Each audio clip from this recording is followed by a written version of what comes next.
ছোট্ট ঘরেও সুখ থাকে যদি সেখানে ভালোবাসাটা সত্যিকারের থাকে। অযোগ্য কাউকে কখনোই টেনে তুলতে নেই, তাহলে দেখবেন সে একদিন আপনার যোগ্যতা নিয়েও প্রশ্ন তুলবে। যার অনুপস্থিতি কষ্ট দেয় আপনজন সেই হয়, আর যার উপস্থিতিতেও কিচ্ছু যায় আসে না সে আর যাই হোক আপনজন নয়। এমন কাউকে ভালোবাসো যে তোমাকে কষ্ট দিয়ে নিজেও কষ্ট পাবে। এমন কাউকে বিশ্বাস করো যার মনে সারাক্ষণ তোমাকে হারানোর ভয় থাকবে। মানুষ মূলত দুইবার ভুল করে। প্রথম ভুল হচ্ছে ভুল মানুষকে বিশ্বাস করা, আর দ্বিতীয় ভুল হচ্ছে ভবিষ্যতে যেন আর ভুল না হয় তাই সঠিক মানুষকে অবিশ্বাস করা।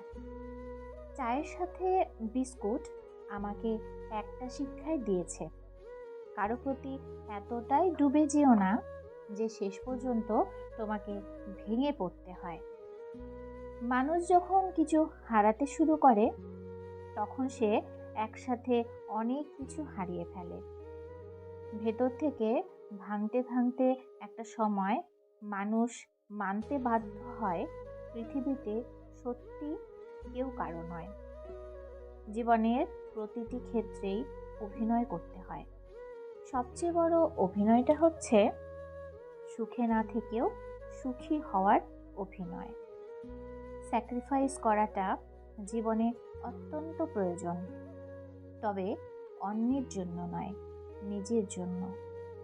যেহেতু মানুষ তোমার সুখের সঙ্গী, তাই তোমার দুঃখের কথা কখনো বলো না। দুঃখী থাকলেও নিজেকে সুখী বলে প্রকাশ করো, নয়তো সে তোমার সঙ্গ দেবে না। 22 বছর বয়সে ভালোবাসার মানুষটাকে নিজের করে পাওয়ার জন্য আমার বাবা মায়ের পা জড়িয়ে ধরে কান্না করতে করতে বলেছিলাম, আমি সত্যি ওকে অনেক ভালোবাসি, আমি ওকে ছাড়া থাকতে পারবো না। বলেছিলাম, আমার অল্প বয়স নিয়ে যদি আপনাদের সমস্যা হয় তাহলে রিং পরিয়ে রেখে আসেন, 2 বছর পর বিয়ে করব। তারপরেও আমি ওকেই চাই, কিন্তু তাতে কোনোভাবেই আমি পরিবারকে রাজি করাতে পারিনি। এখন 27 বছর বয়সে আমার বাবা মা আমাকে ধরে কান্নাকাটি করছে আর বলছে কেন আমি বিয়ে করছি না, আমার কোনো পছন্দ আছে কিনা জিজ্ঞেস করছে। হয়তো তার সাথে আমার কোনো যোগাযোগ নেই, কথা হয় না, দেখা হয় না, কিন্তু আজও আমি তাকে আগের মতোই ভালোবাসি। তাকে ছাড়া অন্য কাউকে আমার জীবনে ভাবতে পারি না। ভালোবাসা কখনো শেষ হয় না, শুধু প্রকাশ করা বন্ধ হয়ে যায়।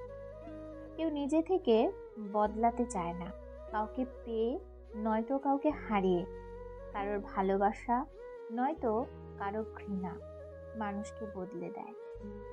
একজনের শূন্যতা কখনো অন্যজনকে দিয়ে পূর্ণ করা যায় না।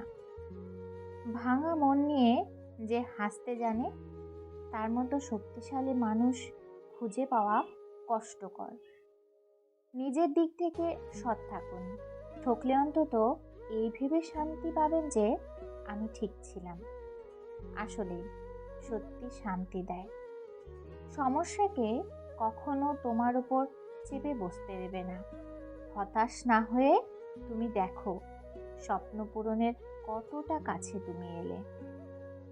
কেউ একজন একবার একটা প্রশ্ন করেছিল, সমাজকে এগিয়ে নিয়ে যেতে কি করা উচিত?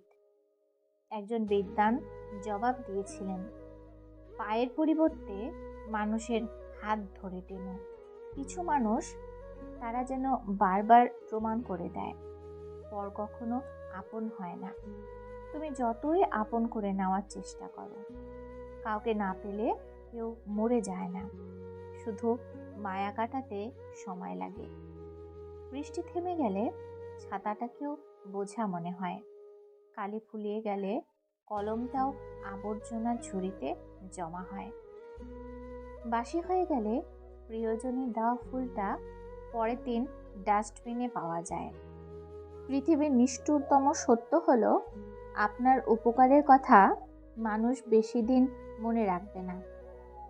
জীবনের সবচেয়ে নিদারুণ বাস্তবতা হলো, কারো কাছে আপনি কোন দিন প্রায়োরিটি পাবেন সেটা নির্ভর করবে কার জন্য কতদিন কিছু একটা করার সামর্থ্য আছে তার ওপর। সুখী হতে চান? তবে প্রত্যাশা কমান। আপনি কারো জন্য কিছু করে থাকলে সেটা চিরতরে ভুলে যান, কারণ সেটা যতদিন আপনি মনে রাখবেন ততদিন সেটা আপনাকে অহংকারী করে তুলবে।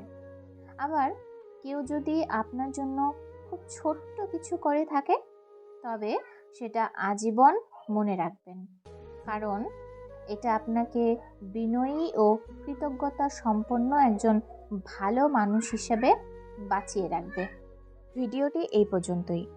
যদি ভিডিওটি ভালো লাগে লাইক কমেন্ট করুন আর চ্যানেলটি সাবস্ক্রাইব করে বেল আইকন বাজিয়ে দিন। ধন্যবাদ।